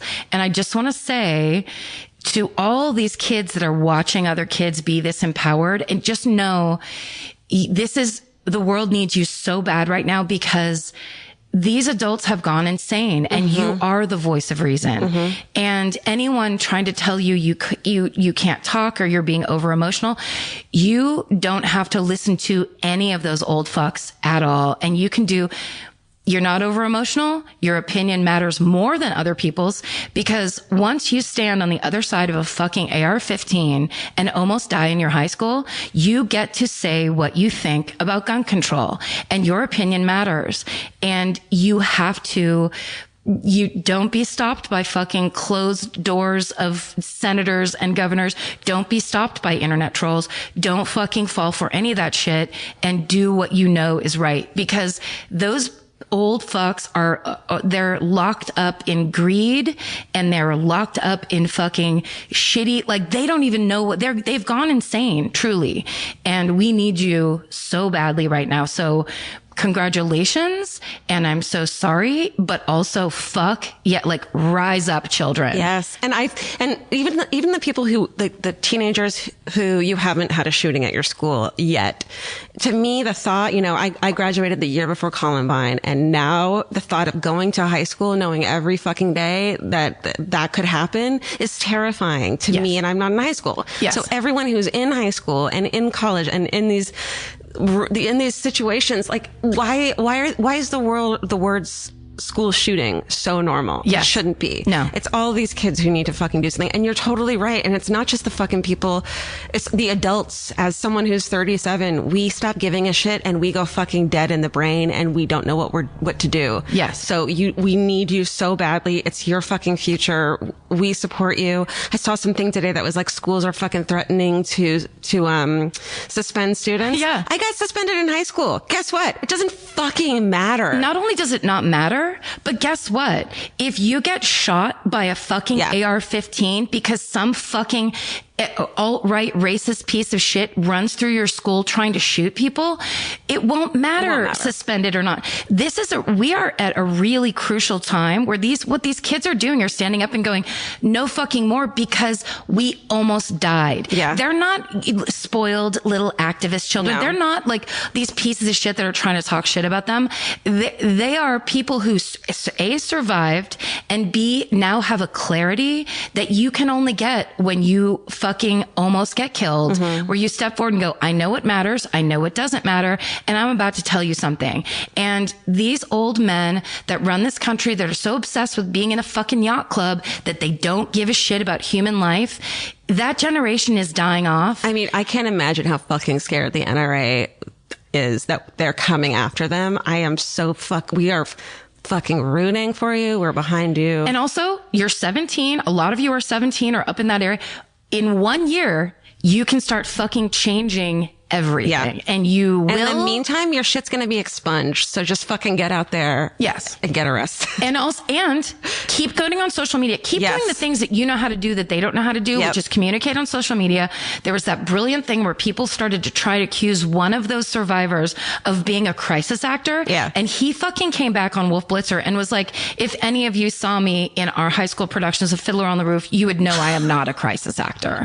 It was amazing. Like, how genius are these? They're all trained by TV. Yeah. They're all trained by social media. They know how to do this thing. They don't need fucking old people telling them what to do anymore. And they don't need pieces of shit like school people going, oh, you'll get suspended. Hey, guess what? We're tired. They're saying we're tired of dying. Yeah. My sister has lived on the front lines of school shooting culture since it started. And she, as a teacher, when people were saying teachers should walk out, teachers should be armed, teachers this, my sister goes, how come we have to fucking do everything? This is teachers aren't going to be armed. This is a school.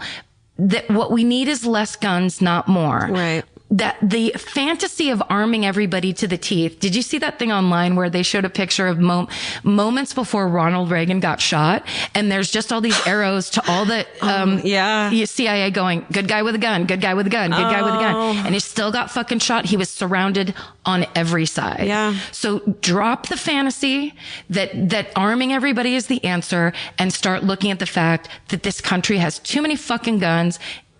Why am I saying anything? Let the children listen to them. We're not, and the thing too, and I've gotten in a loud fight with my mom in a fucking fancy pizza restaurant about this, is we're not trying to take away fucking this guy Eric's fucking gun, his fucking 22. Have it, fine. Right. Basic fucking regulations, especially on automatic fucking rifles and automatic weapons and fucking, army grade fucking assault rifles. Weapons. Yes. And it's just basic fucking regulations in the same way driver's license do, in the same way you and I would have to fucking have if we wanted to get an abortion. Right. Or we wanted to get birth control. Yeah. Like what the fuck is the difference? Yeah. And it's the fine. difference is it's a big money. And Lots of money. You've been fucking brainwashed. Yes. And if you're not on the side of protecting children, then you're on the wrong side and you need to fucking know that. Yes. And that idea, the threat of they're coming for our guns is like an NRA based fantasy of this government takeover. Like your boy's in office. Yeah. Like that you can let go of. They were saying if we just got rid of 100,000 guns, there would still be 300,000 in the mix. Yeah. Like this is it's a crisis. It's a fucking crisis. It's a real crisis. I've been worrying about it, and to see fucking teenagers actually doing something about it is it's overwhelming to me to see it happening and someone doing something about it. And all we can do is say that we support it 100%. And please keep going, and please know that the fight and they know none of this needs to be said to them. Right. That's but the we're best talking part. also to, not teenagers who support it as well. Exactly. And what we can do is get behind it. As we said, as James Patterson said, murder is forever. You fucking lose your 14-year-old in a school shooting, the fucking end. Look around your house, look around your family, and say, who am I willing to lose so that somebody else can have a gun? Because I bet you that answer is fucking nobody. Right. But it's totally fine for these other families to lose babies, to lose children in the hallway of their high school. That is bullshit. We need to start golden ruling some shit in this country. We need to take back this, I got mine, too bad for your family. And guess what? These kids are the ones that are going to do it. And it's fucking electrifying. I'm in awe. I'm in fucking awe of these kids. God bless. God bless them. Stay sexy. And don't get murdered. Goodbye. Goodbye. Elvis, you want cookie? Good boy. Good boy. If audiobooks are your thing, or if you've been meaning to listen to more of them, you should check out a podcast called Earsay, the Audible and iHeart Audiobook Club, hosted by Cal Penn. Each episode spotlights standout audiobooks on Audible across all kinds of genres: sci-fi, comedy, romance, thrillers, and more, with Cal talking to guests who help break down what makes each story worth listening to. It's a fun, easy way to discover your next great audiobook. Check out Earsay on the iHeartRadio app, Apple Podcasts, or wherever you get your podcasts. Goodbye. The best time to think about home security is before you need it. That's exactly why there's Simply Safe. Traditional home security only alerts you after a break-in has already happened, and that's too late. Simply Safe is changing that. Simply Safe's U.S.-based live agents identify threats on your property and help deter them so intruders never get to your house. The system is customizable so you can build one that fits your home and your specific needs. The 24/7 professional monitoring is effective and affordable and won't lock you into a long-term contract. I think that's what's so scary for so many people is that long-term contract. And what if it turns out you don't like it or need it, but they don't have that because they know you'll like it and you'll know that you need it and feel so much safer when you have it. At this point in my life, I would never go without a security system on my house. I just feel safer with actually having Simply Safe around. There's a whole staff at Simply Safe that's waiting to talk to you and help you out. Right now, you can get 50% off your new system by visiting simplysafe.com/MFM. That's half off at simplysafe.com/MFM. There's no safe like Simply Safe. Goodbye. Bye. Vacation planning should feel like a breeze, not a deep dive into countless travel sites searching for the best deal. With Cheap Caribbean's Budget Beach Finder, you can search every destination and every date all in one search. You'll save time and money with the Budget Beach Finder. Say goodbye to endless scrolling and tab hopping, and hello to budget beach bliss at your fingertips. Go to cheapcaribbean.com to try out the Budget Beach Finder and see just how stress-free vacation planning should be. Goodbye.